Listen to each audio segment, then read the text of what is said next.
Hello बच्चों, let's see the question. The question is facilitated diffusion. तो हमें बताना है फैसिलिटेटेड डिफ्यूजन क्या है। फर्स्ट ऑप्शन में दिया गया है needs a carrier protein, second है is an active process, third है occurs against the concentration gradient and fourth is the needs the ATP. अगर हम फैसिलिटेटेड डिफ्यूजन की बात करें तो ये क्या है, ये टाइप है, इसकी डिफ्यूजन की टाइप है, टाइप ऑफ द डिफ्यूजन, जिसमें क्या होता है, मूवमेंट्स होती है या हम बोल सकते हैं मॉलिक्यूल्स की मूवमेंट इन्वॉल्व होती है। ये मूव करते हैं from the region of higher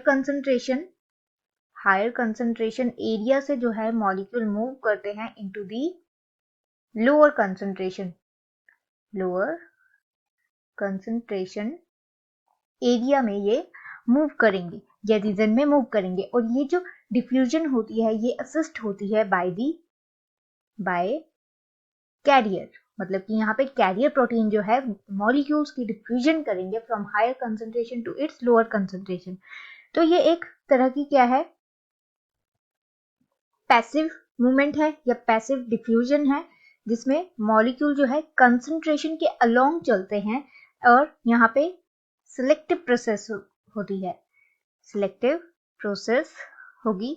मतलब कि यहाँ पे जो मेम्ब्रेन है वो सिर्फ कुछ ही मॉलिक्यूल्स को जो है अलो करेगी। Membrane allows only selective molecules को पास करने के लिए from one end to another end, और प्रिवेंट करेंगी बाकी मॉलिक्यूल्स को।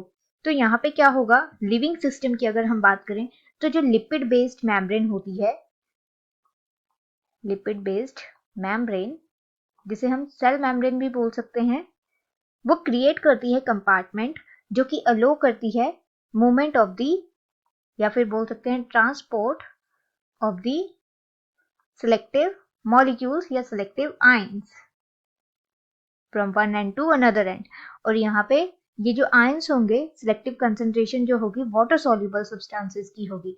तो यहाँ हम बोल सकते हैं फर्स्ट ऑप्शन में दिया गया है it needs a carrier protein. तो ये जो ऑप्शन है हमारा एकदम करेक्ट है, क्योंकि यहाँ पे जो फैसिलिटेटेड डिफ्यूजन है जिसको हम यूनिपोर्ट पे बोलते हैं, ये क्या है, सिंपलेस्ट फॉर्म है हमारी कैरियर मेडिएटेड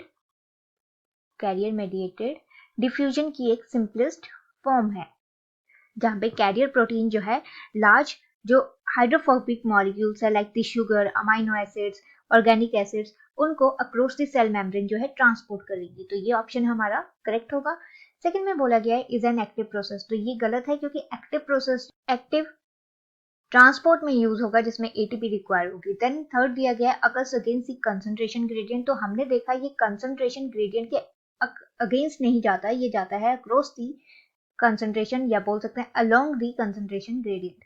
देन है हमारे पास नीड्स एटीपी, तो ये भी इनकरेक्ट है क्योंकि इसको एटीपी की जरूरत नहीं पड़ती। तो हमारे पास राइट आंसर होगा option number A. Hope you understood the problem. All the best, thank you.